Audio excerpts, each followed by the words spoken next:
Welcome to the first webinar in the module on communication and collaboration. My name is Margit Dudek. I'm working on behalf of the Ohio Partnership for Excellence in Paraprofessional Preparation at the University of Dayton School of Education and Health Sciences Grant Center. This webinar talks about principles of effective communication as a way to help you think about your role on an instructional team. The core of effective teamwork is effective communication. What does this mean? Don't we all know how to communicate? In a way, yes. But there is more to communicating than engaging in casual conversation. Different situations require different types of communication. This unit deals with forms of communicating that help instructional teams work well, accomplish their goals, and keep on getting better. This happy result comes with effective communication. But effective communication turns out to be more difficult than it sounds. For instance, when teams plan instruction, they almost immediately confront communication challenges. First of all, no one on the team can predict how well a lesson might go for a student. Is the lesson going to be too easy for the student? Too hard? And different team members, you and your teacher for instance, will have different predictions and different views of what actually should happen in the lesson. So right off the bat, you face the challenge of planning action based on imprecise information and differing perspectives. The second challenge the team faces is to maintain focus. There's so much to talk about, including just sharing some time with adult colleagues. But the purpose of the meeting is to plan instruction, and time is short. Another challenge may come from our different uses of language. When we use a word or a phrase, we tend to believe that any listener will understand what that word or phrase means in exactly the way we intend it to be understood. But communicating is never that simple. This slide presents a few ideas for increasing the precision with which we communicate ideas to team members.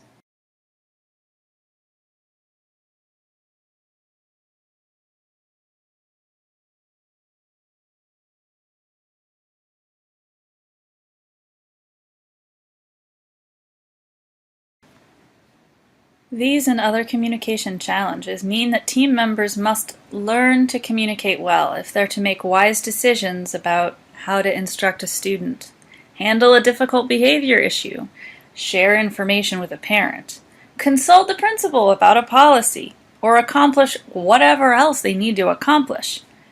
Teaching is complex, and so too is the work that surrounds it, and all of it involves communication.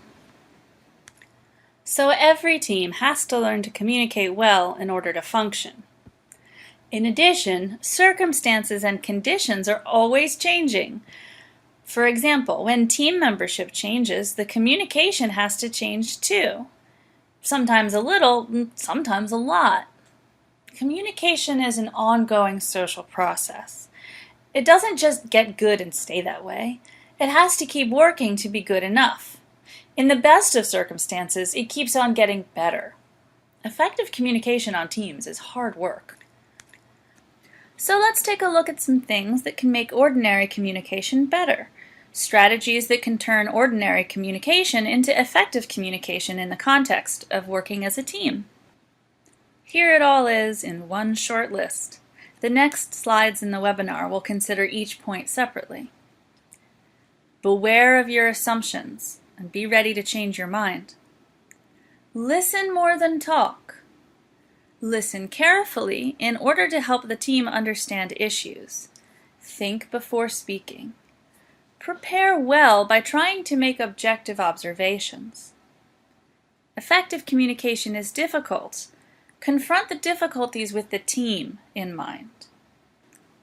We all have minds of our own, and we use our minds to make sense of the world.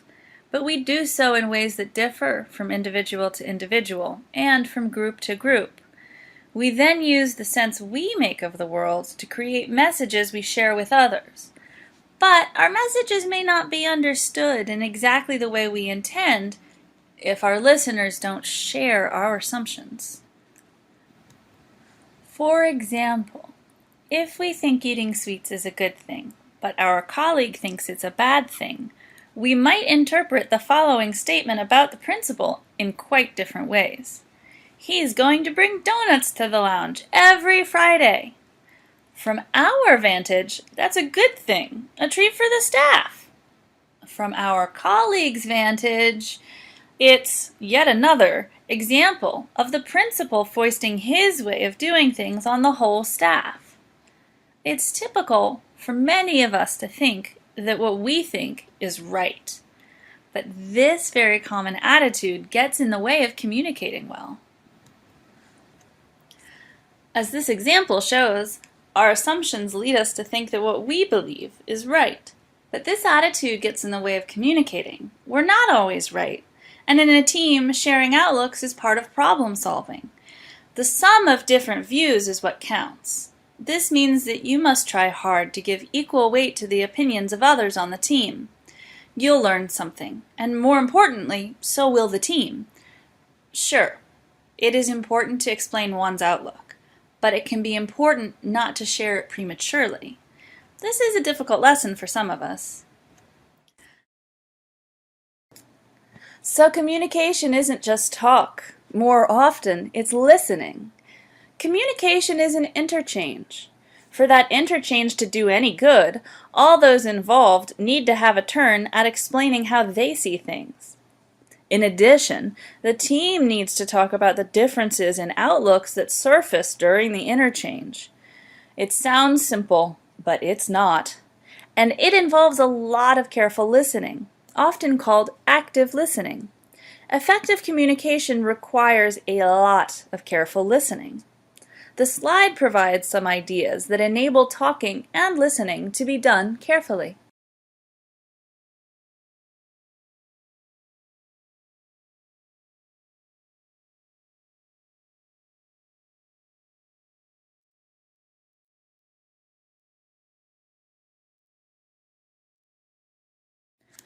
What is careful or active listening?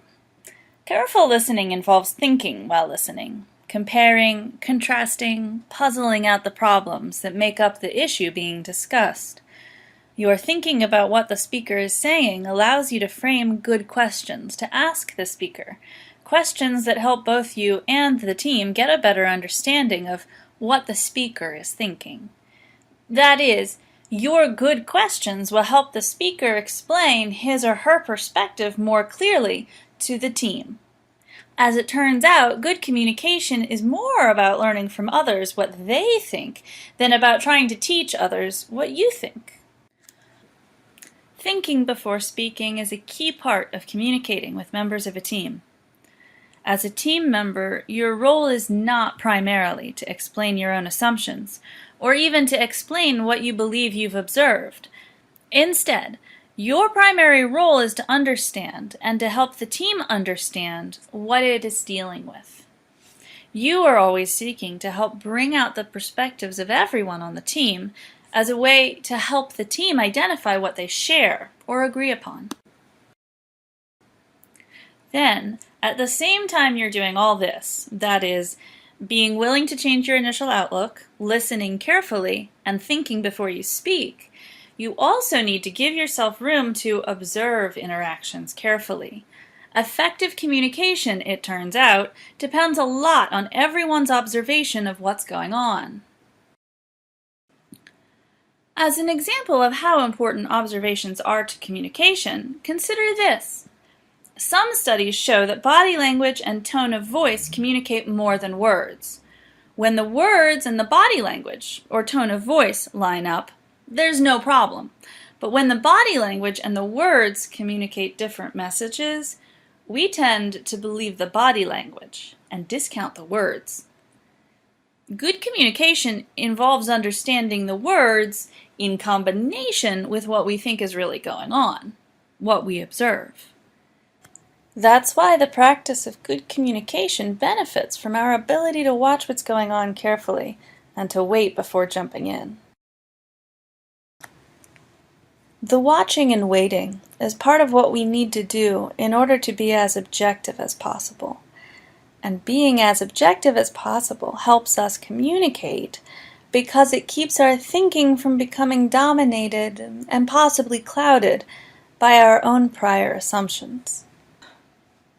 In fact, before a meeting, it's helpful to make specific preparations for being objective.